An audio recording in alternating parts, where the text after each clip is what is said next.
क्या औसत बच्चों के लिए स्कूल में कोई जगह नहीं है? मैं ये सवाल इसलिए कर रहा हूँ क्योंकि स्कूल खुल गए हैं। हर साल ये सुनाई आता है, पहले प्राइवेट स्कूलों में आता था कि स्कूलों में अगर कोई बच्चा 9वीं में 7वीं में बोर्ड एग्ज़ाम के पहले अगर अपने स्कूल के होम एग्ज़ाम में नंबर कम लाता था तो उसके माता पिता को बुलाकर उनसे कहा जाता था कि ये आप स्कूल से बच्चे की टीसी ले लो, हम उसके पास होने का प्रमाण पत्र दे देंगे, आप दूसरे स्कूल में चले जाओ। क्योंकि स्कूल को ब्रांडिंग करना है, स्कूल को अपना नाम चाहिए, उसको टॉपर चाहिए, उसको बड़े बड़े होर्डिंग लगाना है, उसको बताना है कि उसके स्कूल का रिजल्ट 100% रहा बोर्ड में, और वो स्कूल की ब्रांडिंग कर रहा है। तो ये प्राइवेट स्कूलों में ये बीमारी होती है और इसकी कंप्लेंट भी बहुत होती रही। अब ये बीमारी शायद सरकारी स्कूलों में भी आने लगी कि जो सरकारी स्कूलों में चूँकि अब शिक्षा की गुणवत्ता और रिजल्ट को लेकर बहुत जोर है, तो कहा जा रहा है कि अब जो औसत बच्चे हैं या जिनके रिजल्ट ख़राब हैं उनको जो है स्कूल में एडमिशन ना देके दूसरे स्कूलों में जाने की बात कर रही है। तो अब क्या प्राइवेट की तरह सरकारी स्कूलों में भी सिर्फ टॉपर्स ही पढ़ेंगे, या ये भी होता है एक आंतरिक व्यवस्था में कि जो सेक्शन बनते हैं उसमें भी ABCDE, तो उसमें भी जो है टॉपर को A सेक्शन में रखा जाता है, सारे टॉपर को, B में थोड़े कम, फिर C में, और एक ऐसा सेक्शन होता है जिसमें लोगों को डंप किया जाता है। उस पर ज़्यादा ध्यान नहीं देते क्योंकि वहाँ लगता है कि ये बच्चे जो हैं ये आगे नहीं जाएंगे। कोटा जैसे जो एजुकेशन हब है वहाँ पर भी हर महीने ग्रेडिंग चेंज होती है कि आपको एग्ज़ाम लिया जाता है इंटरनल और आपका सेक्शन बदलता है। तो बहुत सारे लोग ये भी जानते हैं कि आप जिस सेक्शन में हो तो ये लोगों को उम्मीद लगती है कि आप IIT में चले जाओगे, NIT में सिलेक्ट हो जाओगे, मेडिकल में जाओगे कि नहीं जाओगे, डेंटल में, ये इस तरह की बातें बहुत होती है।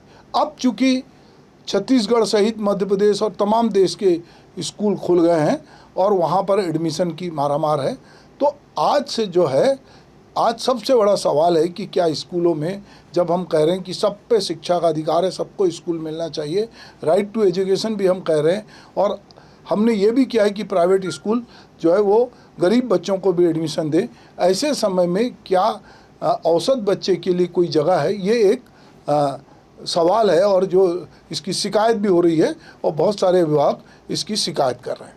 इसीलिए मैं आज आपसे शिक्षा से जुड़े एक ऐसे मुद्दे पर बात करना चाहता हूं जो सिर्फ छत्तीसगढ़ का नहीं बल्कि पूरे देश की शिक्षा व्यवस्था के सामने बड़ा सवाल बन के खड़ा है। सवाल ये है कि क्या अब स्कूलों में पढ़ने का अधिकार सिर्फ अच्छे अंक लाने वाले बच्चों का रह गया है? हाल ही में छत्तीसगढ़ में एक गंभीर शिकायत सामने आई है। आरोप है कि कुछ सरकारी स्कूल 10वीं और 12वीं बोर्ड की परीक्षा खराब परिणाम से डर के कम अंक वाले प्राप्त करने वाले विद्यार्थियों को प्रवेश देने से बच रहे हैं। इस मामले की शिकायत मुख्यमंत्री और स्कूल शिक्षा मंत्री तक पहुंची है। हालांकि शिक्षा विभाग का कहना है कि सरकारी स्कूलों में किसी भी बच्चे के प्रवेश पर कोई रोक नहीं है और यदि कहीं ऐसी शिकायत मिलती है तो उसकी जांच भी की जाएगी। लेकिन असली सवाल सिर्फ शिकायत का नहीं है। असल सवाल है, क्या हमारी पूरी शिक्षा व्यवस्था अब सिर्फ रिजल्ट और प्रतिशत के पीछे भाग रही है? पहले यह बात निजी स्कूलों के बारे में सुनाई देती थी। अच्छे रिजल्ट के लिए कमज़ोर बच्चों को प्रवेश नहीं देना, 11वीं में दाखिला रोक देना या दूसरे स्कूल भेज देना, ऐसी शिकायतें नई नहीं हैं। लेकिन अगर यही सोच अब सरकारी स्कूलों तक पहुंच रही हो तो ये बेहद चिंता की बात है। सोचिए, सरकारी स्कूल आखिर बने किसके लिए हैं? उन बच्चों के लिए जो पहले से टॉपर हैं, या उन बच्चों के लिए जिन्हें सबसे ज़्यादा सहारे और मार्गदर्शन की ज़रूरत है? आज स्कूलों के बाहर बड़े बड़े बोर्ड लगे हैं, 100% रिजल्ट, इतने टॉपर, इतने मेरिट में, लेकिन कहीं यह नहीं लिखा है कि इस स्कूल में कितने कमज़ोर बच्चों को संभाला, कितनों का भविष्य बदला। आज शिक्षा का पूरा माहौल प्रतिस्पर्धा में बदल गया है। स्कूल अपनी रैंकिंग बचाना चाहते हैं, कोचिंग संस्थान टॉपर बनाना चाहती हैं, हर जगह सिर्फ प्रदर्शन की बात हो रही है। लेकिन शिक्षा का असली मकसद क्या है? क्या सिर्फ तेज बच्चों को और तेज बनाना है? अगर ऐसा है तो फिर शिक्षक की भूमिका क्या रह जाती है? क्योंकि अब शिक्षक भी बहुत जगह बंधे हुए होते हैं नियम कानून से, या जो मैनेजमेंट होता है उनकी ये भी दिक्कत है। असली शिक्षक तो वही है जो कमज़ोर छात्र का हाथ पकड़कर उसे आगे बढ़ाए, जो औसत बच्चे से में आत्मविश्वास पैदा करे, जो असफल विद्यार्थी को सफल बना दे। अगर स्कूल पहले ही ये तय कर ले कि हम सिर्फ अच्छे बच्चों को पढ़ाएंगे तो फिर कमज़ोर बच्चे कहाँ जाएंगे। और ये कमज़ोर बच्चे गरीब तबके से आते हैं, जिनके माता पिता ना तो उनको ट्यूशन पढ़ा सकते, ना खुद घर में उनको कोचिंग दे सकते, और ना वो बहुत महंगे निजी स्कूल में भेज सकते हैं। अगर सरकारी स्कूल में यही अगर रास्ता अपनाए तो आने वाले समय में बच्चों को शिक्षा छोड़ने के अलावा क्या विकल्प बचेगा। यही सबसे बड़ा खतरा है। सरकार एक तरफ स्कूल चले हम जैसे अभियान चलाती है, ड्रॉप आउट बच्चों को वापस स्कूल में लाने की कोशिश करती है, शाला प्रवेश उत्सव मनाती है, लेकिन दूसरी तरफ अगर कम अंक वाले बच्चों के लिए स्कूल के दरवाजे बंद हों तो ऐसे में अभियान का क्या अर्थ रह जाएगा। ज़रूरत रिजल्ट सुधारने की ज़रूर है, लेकिन रिजल्ट सुधारने का तरीका बच्चों को बाहर करना नहीं बल्कि उन्हें बेहतर पढ़ाना है।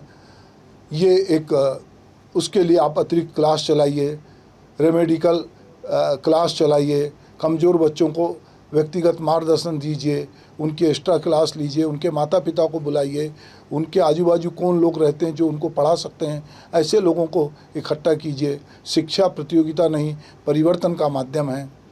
तो सिर्फ मैं इतना ही बात कहना चाहता हूँ कि किसी भी समाज की पहचान उसके टॉपर से नहीं होती, उसकी पहचान इस बात से होती है कि उसने अपने सबसे कमज़ोर बच्चे को कितना आगे बढ़ाया। अगर सरकारी स्कूल भी सिर्फ अच्छे अंक वाले विद्यार्थियों के लिए रह गए तो शिक्षा का अधिकार सिर्फ कागजी रह जाएगा, और तब हमारे स्कूलों का रिजल्ट भले ही बेहतर दिखाई दे लेकिन समाज का भविष्य निश्चित रूप से कमज़ोर हो जाएगा। इस बारे में आप क्या सोचते हैं, आप अपनी राय साझा कीजिए। ऐसे बहुत सारे प्रकरण आपकी नज़र में भी होंगे। क्या कम अंक लाने वाले बच्चों को भी समान अवसर नहीं मिलना चाहिए, और यदि नहीं मिल रहा है और कोई स्कूल इसको रोक रहा है, कोई प्राइवेट स्कूल है सरकारी स्कूल, तो आप निश्चित रूप से हमको बताइए। हम इस मुहिम में आपके साथ हैं। नमस्कार।